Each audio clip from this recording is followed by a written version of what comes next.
Must get quick. You're not much older. Never get used to it. Yeah, No. No, you wear a don't. tool belt all the time. Just get This busy. gets frustrating. We are not.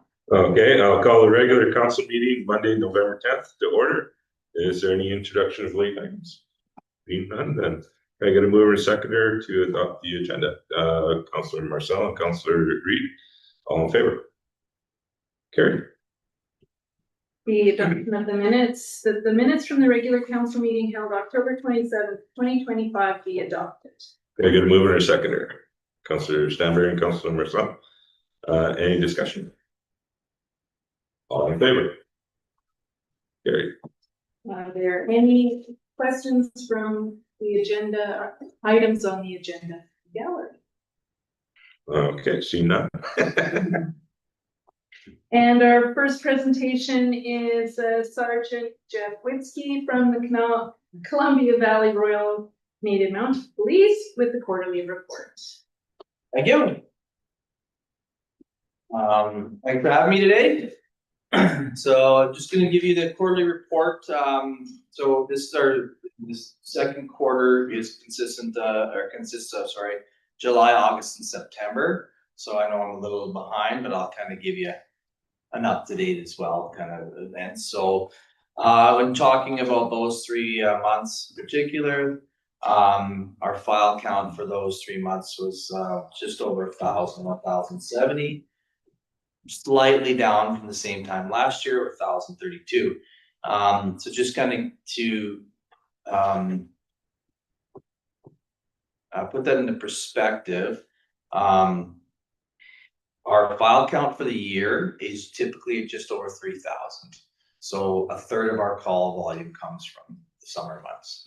So we do obviously have quite a significant rise of calls during the summer months, and then it tapers off. Right now it's about half the call volume. Oh, good. Yeah. So and just a brief on that too is I'm sure everybody saw it. I think I just saw a report in the paper about how tourism in Canada was significantly higher than normal for the summer months, and we saw that too. But as you can tell, our call volume did not go up. We saw the volume of people coming to the valley, but our call volume didn't go up, which was nice. So they were behaving when they were coming here and visiting. So it's nice. I see a typo. I put Radium Hot Springs accounted for, but it's supposed to say Canal Flats, so I apologize. 46 calls for service in those 3 months were from the Flats. So accounts for 4% of our call volume. So just a quick update on our detachment personnel status. When we're full strength, we're at 11, which is detachment commanders, myself, 2 supervisors, 8 constables, and then we have 3 administrative staff and 1 victim service worker. Right now, we've July 1st, our newly promoted corporal, which would be a supervisor, Scott Holden, joined us. He's came from Jasper. So he's was there for almost 5-6 years. So he's familiar with tourism and how it works in the towns. So he's been a nice addition to the detachment.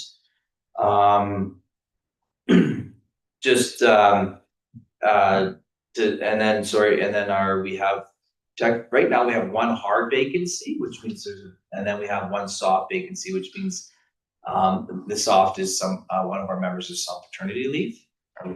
My apologies. They're due back. Oddly enough, they gave them a date of December 25th. We're not going to make them come back to work after 18 months off of our Christmas Day. But they are coming back at the end of Christmas, December, early January. And then we just heard word that we're crossing our fingers that we're actually going to get that vacant position filled within the next couple of months, which would put us fully staffed, which is in 4+ years I've been here, I don't think I've said that yet. So cross our fingers, and even with 1 short, we're doing really good comparative to some detachments down the road in Kimberley, and it happens in waves, but they just got depleted and they were down 4 members out of 11. So they were struggling for bodies. We seem to be doing good, and our members, the morale is really good, especially even after the summer months where we are a little busier and running a little more off our feet. Just to touch on our priorities and objectives for the year. The 4 that we have is road safety, crime reduction, police and community relations, and then employee wellness. So for this year with road safety, our big one being that we're kind of focusing on our objective, I guess, is just increasing the amount of road checks that we're doing. So that's, check stops, or however you want to call it, checking for impaired drivers, roadblocks is another term that we use. So we've that's what we wanted to increase this year. So how we're doing that is we're assigning members to actually conduct and report on 1 check stop a month per member. And so we've done that. It's a little tough in the time that we have only 2 to 3 members working. So when we're asking them to do check stops, it's usually those 2-3 members, which means we have a big area. We have one of the biggest areas to cover in BC, which means that if we're on a call down here or whatever, and that just leaves 1. So it is tough to get them in order to get them done, but we are trying our best. However, when we do conduct them, usually between 40 and 60 vehicles go through. You know what? We're getting positive feedback from people coming through saying thanks for being out here and doing this. And on a good note is we're not seeing too many impaired. We're not having too many impaireds coming through, which is good. So that's for road safety. Crime reduction this year, we're focusing on just doing compliance checks with any of the offenders in the valley that are on condition. So when I say that, we do have people that are on, say, house arrest, or they're on probation with curfew conditions and things of that nature. So what we've decided this year is we're just going to make sure that they're abiding by their conditions. So we're doing more checks on them. So that is going to their houses and actually knocking on the doors, making sure they're in by curfew, making if they're on 24-hour curfew, that kind of stuff, we're checking on them. So in this last second quarter there, we did 54 conditions checks, of which we forwarded 4 breach conditions for charge consideration. So that was, of those 54, 4 were found not to be in compliance. So we submitted those to the Crown for charge consideration. So that, I think that's really good to see that when we do these kind of things, and this is typically our prolific or repeat offenders, and when they're seeing us continuously come in and knocking on their doors every 3-4 days, they are recognizing that we're not just, these conditions actually do mean something. It's not that you can just be on probation or house arrest and not going to do anything about it. Yeah, so and then the police community relations, I take a lot of pride in this, being, I call it small town policing, and that's, I think, a part of that is being involved in the community, and our detachments, I think, is really good, and just a testament to that is things like the Canada Day Parade. We had, of our 11 members, I think I said 8 or 9 of them showed up. Detachments that have 60 members won't even get that, coming to Canada Day parades and things like that. So we have a really good community-minded detachment here. During the summer months, we attended things like the Constantine Lake Salmon Festival, the Fishing Day. We're back in doing school visit. School's back in. We've reached out, updated our safe plans within our schools. We've reached out to we actually have a member assigned to each school.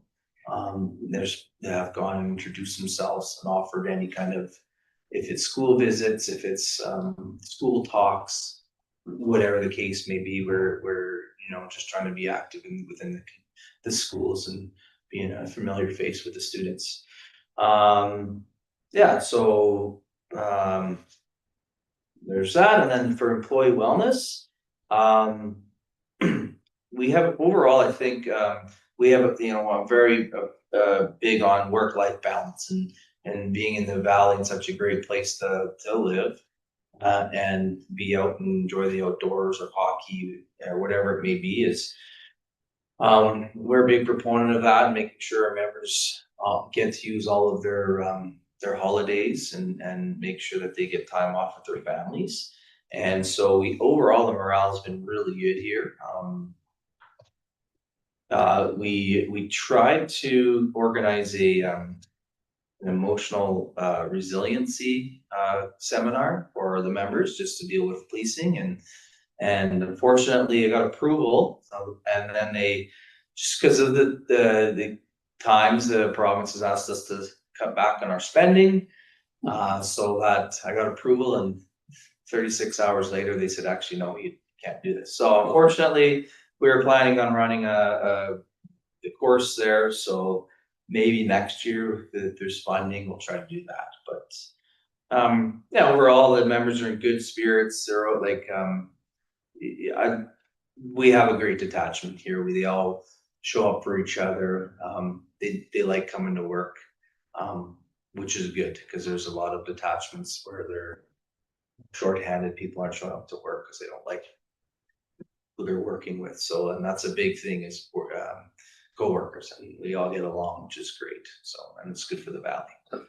So That's awesome. yeah, so, and then for the flats, yeah, it's been not much going on, which is good. So we come down the odd time there for a lot of those calls will be probably for the French Quarter, as we're calling it. But it's been quiet on the home front. I hate to use that word, so I'm gonna not Yeah. here, but yeah, any of that, other than that, I'll take some questions. Anybody got any questions? Go ahead. So you mentioned that Kimberly's down 4 members, Cranbrook's also down 8 members, so how does that affect you guys? So you know what, it doesn't. It's and in fact, so when you take a center like Cranbrook, there's been nights when we've had more members working in the valley than they have, because it just, people aren't showing up for work, sick, whatever. And so it hasn't affected us. And in fact, there's been times when we actually have, 3 or 4 bodies working, and we will send bodies down to Cranbrook to help cover off because they're so short. So, and then we kind of keep that in the back pocket for when it's our turn and we have something where we need extra bodies, and they're super receptive and appreciative of that. So yeah, so it's not affecting us at all, which is good, but it's unfortunate that the Kimberleys and the Cranbrooks are going, and even Golden's, their numbers are coming up now, but it's we're fortunate. Yeah. So Anybody else? Any other questions? I like the crime reduction thing with the checks on that. And I think there's a perception that we just send it home, and that's what, the judges send it back. It's nice to know that somebody's following up on that. yeah, absolutely. And I think it is I think it has shown we don't see it on paper or anything, but actually going out there, and I think it does give them a second thought about where they might go or refend or do that kind of stuff. So yeah. Well, so we are still working with the ATV club. Yeah. They did approach us, and they're trying to get together to finalize the mapping, and then we will be sitting down and talking with you again, and we will be working on a bylaw. Okay. And then we will let you guys know what we're doing. It's coming along pretty good. Everybody seems very happy about it. We've actually had a couple of your members ask about joining the club, so that's kind of cool. So yeah, so hopefully we'll have that going by next year. Perfect. So That's exciting. and then you'll have a map. And so with that, we do have, we know there's I'm actually an ATV instructor and snowmobile instructor, and we have a few operators on ATVs and snowmobiles, and so we do have ATVs and snowmobiles as well as the boats. So this year, for example, we're going to try to be more involved. I think the the Snowmobile Association's gonna do a few more barbecues and polo Okay. rallies, and we're just gonna be out there. Yeah, and I think next year the ATV club is looking to do some things at over at the RV park. Yeah. And get out in the backcountry a little bit more. Yeah, and so if anything we can do to be there and just, you know, just a presence, right? You don't have to be, I mean, a lot of people think it's enforcement, but I remember back when I worked up in northern Alberta, they do the quad rallies and we'd actually participate and had a lot of fun in them, so, yeah. Yeah. So, Anything further? Well, thank you. Appreciate that. thank you. Let's come down. Right. I was just going to present, yes, did you want to pull up to the table and if they can see your laptop? Thank you, no, sorry. Thanks. Thanks, yeah. This will be tricky because I prepared nothing. So, the presentation is from Tracy Flynn, Wildside Invermere, an update on Wildside's past activities and humans with you. All right, can you guys see Yeah, that? Probably not all of you at once. This is just an informal wild site. This is what we've done. Been busy over the past year. I know I've been here often, talking to you guys about specific Canal Flats projects, but this is just a bit more of an overview for you, if you will. So we're happy that we work on the lands of the Ktunaxa and Secwepemc people, and we really make that a priority to be involved with them and make sure that our priorities are in line with them or that we're supporting what they're working on. We've been around for a while, since 1998, the environmental voice of the Columbia Valley. We're not the new kids on the block. This is a list of grants, which you probably can't see, but we've got, you know, a $12,000 grant, 10,000, 10,000, 5,000, all the way down to 250, which is you guys. Thank you for your support. That gives you an idea of how we spend it, or where we get it from. We get 33% of our money from events like the Wild and Scenic Film Festival, which is coming up, and the Square Dance for the Wild that we did last year. We get about 33% from grants, and the rest just odds and ends of smaller things. Most of our money is spent on wages, but 40%, 16% on events, and programs is 24%. That's the grants. We have to get the money in and we spend it back out on the programs as we should. Administration's only 10%, so it's a pretty reasonable number. Some of the logos of all of our supporters. These are our strategic focus areas: community, conservation, and climate change action. Those are our 3 C's. Community, the big thing is getting out, talking to the people, doing activities with folks, instilling in them a love of nature and the great outdoors, because you're not going to protect what you don't love. So we do a lot of that. You guys heard a lot about the Bighorn Sheep Project, but that was our latest big conservation project. And we worked closely with the Rod and Gun Club on that one. And this is kind of a collage of what we did. We were in the school here a lot. We were in the daycares. We were doing events out in the field. We were doing some monitoring. You recognize that if you can see it up on the radio tower there. I'm very sad that we're not doing that anymore, because I really like that hiking, being up there. It was great. So I came the other day and I just walked up there just for the heck of it, because I missed it. We did a little video, which I could forward to you guys if you want, but it's just a culmination of the project and what it accomplished. Outdoor learning and recreation. We get kids outside through storytelling. We've got these backpacks, which, by the way, we can bring to Canal Flats. They're full of seasonal activities and they're ready to go. Parents can take them and head outside with their kids, and they can learn about whatever the seasonal theme is. So I'm going to try and remember that to get, because you guys have a bookmobile that comes here, right? Once in a while. Just started it, actually. No, it's been going for a long time, but it's sort of on call, so Oh, really? unless somebody asks to have a book brought in. Yeah. Yeah. I wonder if even just maybe letting the daycare know that that's. Yeah, that's what I was suggesting. Yeah. Probably the place to put it. Yeah, because we had a blast working on the Bighorn Sheep together. They love that. So. And we do BC Rivers Day, and we float from Invermere to Radium. And this year it was really good because we did some watershed stewardship as well, where we learned about the water treatment plant in Radium and different source pollutants and where they might come from. We did kind of a fun potluck where we did this whodunit game geared for teens, but we participated as if we were teens. It was fun. Outdoor learning and recreation. Anytime we do a guided hike, we are full, especially if it's with the kids in mind, because a lot of parents want to get their kids outside, but they don't really know how, surprisingly enough. They're afraid of bears or cougars or just don't know where to go or whatever. So it's always really easy to fill up those rosters and get kids outside. And parents, we do the Bear Day, education on bears, and of course our Wild and Scenic Film Festival, which is coming up. Advocacy and community issues, you guys hear me. This is usually me when I'm talking about the lake or the compost facility in Invermere or whatever people are interested in and upset about, fencing for the bighorn sheep.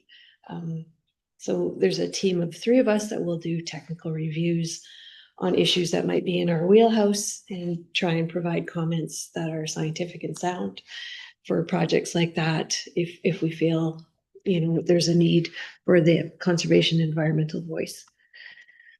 Climate change, we're really working on sustainability community. Like, we know the climate's changing. We know it's getting warmer, so how do we make our houses more adaptable? How do we lower our electricity bills? That kind of thing. So we do that through some of the things we've done. We have the home retrofit fair. We've 3 years now in a row. The EV show, we took it to Cranbrook this year too. And Invermere, so we got a lot of people interested in EVs and coming and looking at them. And through the READY grant, we did a Rethink Resilience project. We got out to the schools and did some workshops with them on how to make things. We took folks foraging so they know what you can find out there in the wilderness to eat or use for medicine. We went to Edible Acres and learned about local homegrown food and how important that is. And what else do we do? Gardening in a Drought was another workshop. So they got good bang for their buck out of that grant. A lot of volunteer labor on that one. We're always in the school, the high school in particular. So we work with the DTSS Climate Club. They were really concerned about transit. They can't get jobs. They can't visit their friends. They can't do after school sports. It's a huge issue. So they took that on last spring. They did a couple of presentations to RDK and the DOI. As you know, it's a big monster. So I'm just picking that up again to try and help them figure out if we can figure out some solution. If any of you have ideas. It was actually enlightening to see them come to the RDK with the stuff that they had brought forward. Yeah, And they had some good ideas. they did. Maybe they can jump on some of them and make them to come to fruition. The chamber's showing interest in it again. So, yeah, I've just dug up all the studies and reports again and summarized them and trying to, we don't need another study, but surely there's a solution in there somehow that we can figure out. So we're working on it. And we provide a bursary every year for a student going into environmental. Earth Day is always a big thing. This year we'll probably do an even bigger Earth Month, or that we'll do a full sustainability fair, combine the home retrofit fair, the EV show, and really highlight what people are doing in our community to make our community sustainable. But last year we did just a garbage pickup with a few other partner groups. We still operate Spark, electric vehicle car share. So if you ever need a car, I think it's available for rent for $50 a day or something. It's pretty cheap. These are all of the community organizations that we deal with. I'm a well-known face. We get to know all of these folks and people to make sure that we're working together and not separately and kind of combining our resources. Mentioned the square dance for the wild. We have fun too. That was a really fun time. I didn't think I would like it, but it was really fun. It's just to be able to go out there and dance without having a partner and not necessarily be able to keep a tune and kind of get lost in the shuffle. It was perfect. And we've got our Wild and Scenic Film Festival that's coming up really quick on November 15th. So that's this weekend. Big fundraiser for us and just fun to get together with the community. And that's it. I just wanted to show up and thank you guys for your support and let you know some things we're doing. Next year, like I mentioned, Sustainability Fair will be working a lot with teenagers on responsible recreation, getting some of those little shitheads.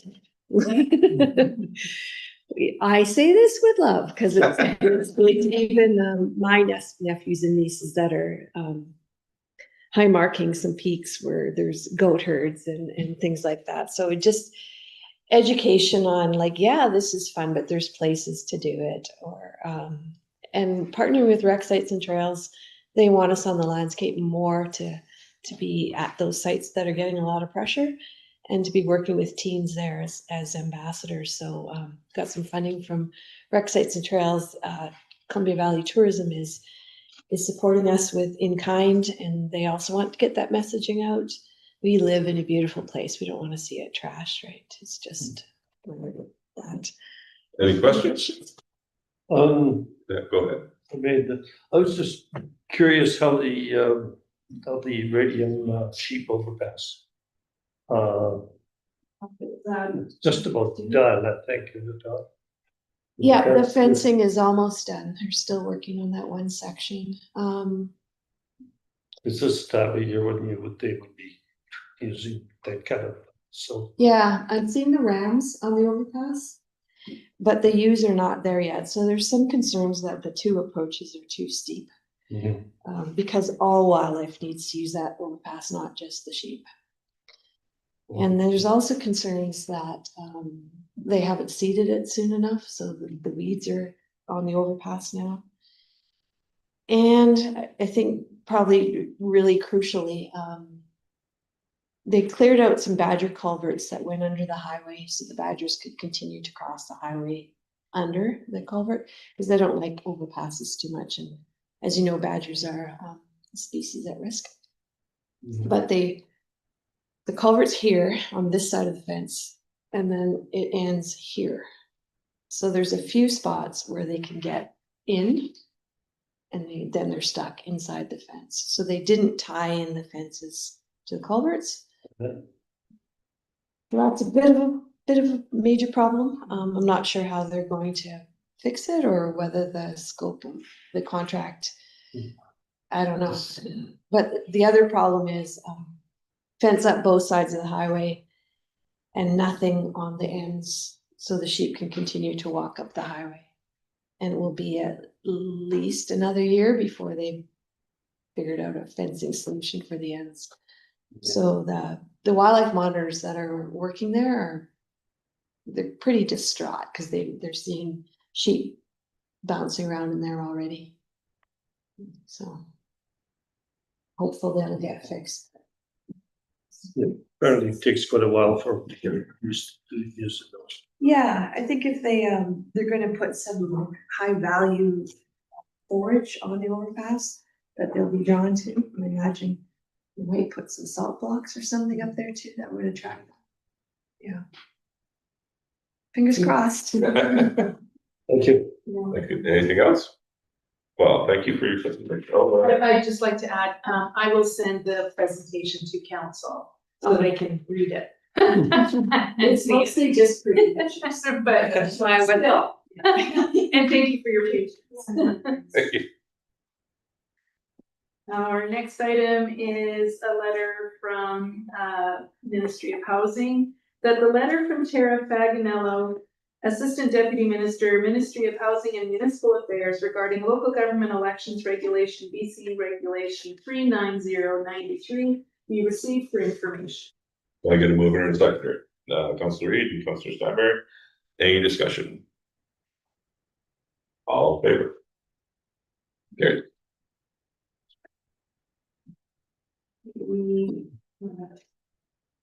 council schedule for 2026 council meeting schedule, that the 2026 schedule of regular council and committee of the whole meetings be adopted. Can I get a mover and seconder? Councillor Stanberry and Councillor Marcel. Any discussion? All in favor? Carried.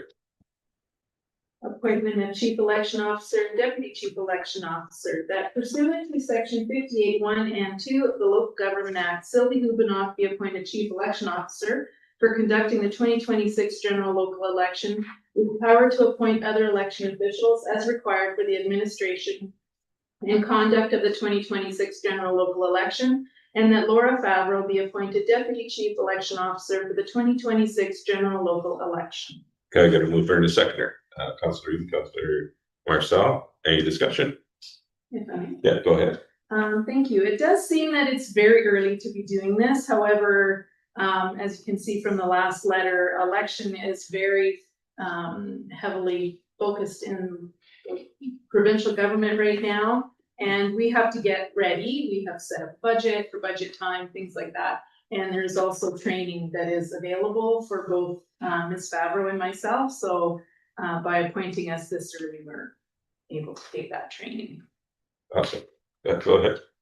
Just the costs are all on our budget. Yes, On the election, yeah. 100%. Okay, anything further? So I just clarify it. Yeah. Anything further? Okay. All in favor? Carried. The election official remuneration policy, that the election officials remuneration policy be adopted. Yeah, I got a mover and a seconder. Councillor Marcel and Councillor Stanberry. Any discussion? All in favor? Carried. The grant and aid policy, that the grant and aid policy be adopted. Can I get a mover and a seconder? Councillor Stanberry and Councillor Reed. Any discussion? Go ahead. I had a couple of things I just wanted to ask about. I don't, I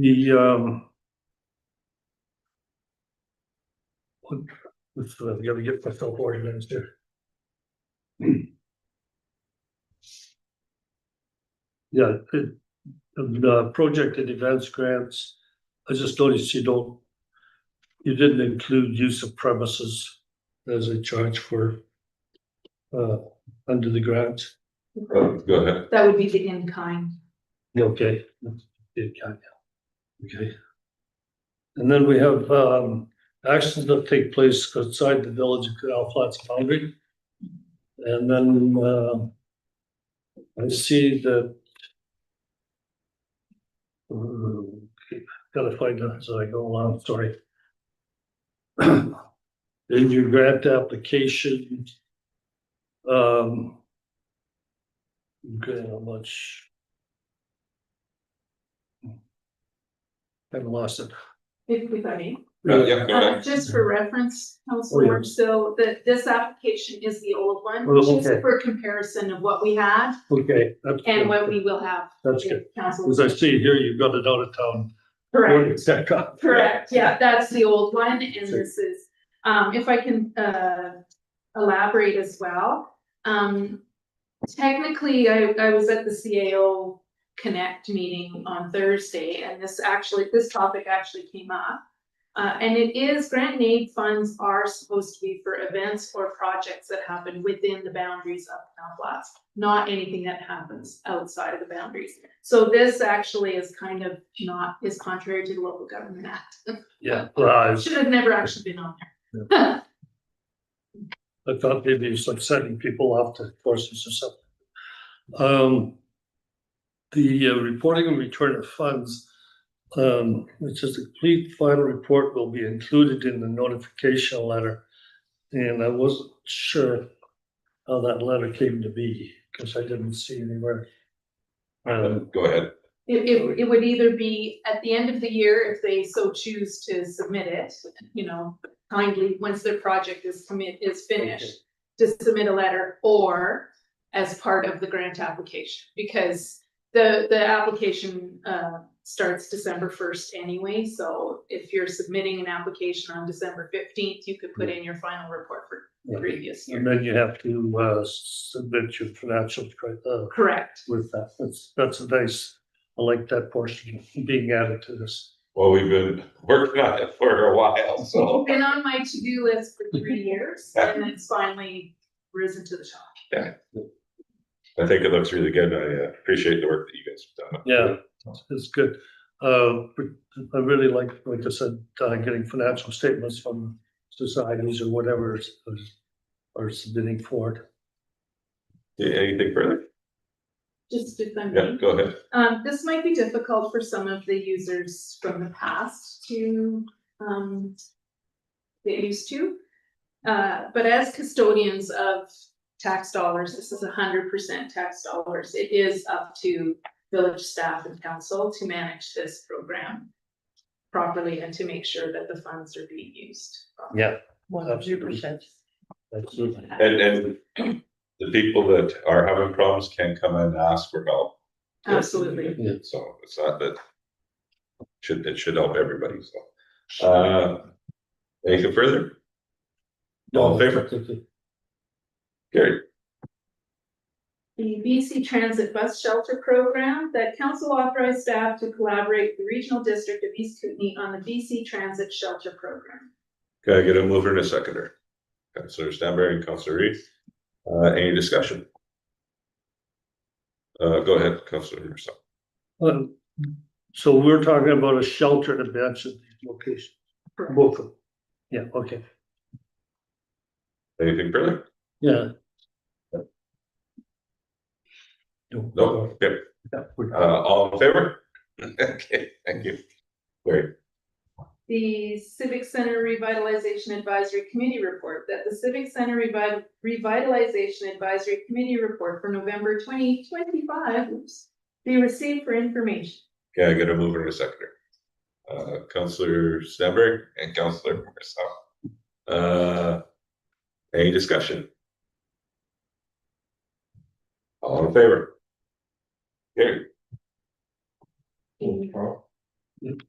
The revenue anticipation bylaw number 286, that Village of Canal Flats revenue anticipation bylaw number 286, 2025 be read 3 times. Can I get a mover and a seconder? Councillor Stanberry, Councillor Marcel. Any discussion? All in favor? Carried. Gotta be done. Exactly. And now we will convene to in-camera, under section 91I, that the meetings convened to in-camera per community charter section 91I. Receipt of advice that is subject to solicitor-client privilege at 7:16 p.m. Can I get a mover and a seconder? Councillor Reed, Councillor Marcel. All in favor?